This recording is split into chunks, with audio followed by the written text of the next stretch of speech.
всичката вода, която тече по реки, по извори, в моретата, и измолваме Божието благословение, защото Господ да ни осени със своята благодат, да ни даде мир, здраве, щастие и много успехи през цялата година, която предстои, но и ние всички да се потрудим, защото да изчистим сърцата си.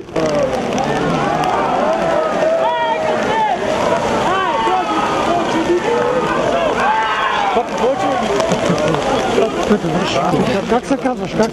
Александър. Пожелавам си да бъда жив и здрав през тази година и това в принцип не е важно. Всичко останало идва следствие. Студено ли е? В момента не, вече се успокоиха нещата. В началото беше по-студено, обаче сега тръпката такова и... За първи път ли влизаш в водите? Не, няколко години подред влизам във водата, сега това ми е втори път, дето го хващам. Да. Преди 3 години. Каква беше годината ти първи път, когато извади кръста?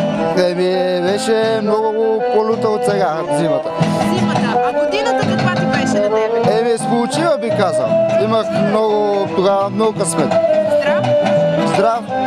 Здрав, всичко беше на 6. Сега какво се пожелаваш за тази година?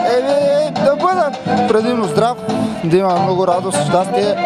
Това е основното. Другото вече е последствие, както се наредят нещата. Трябва да бъде от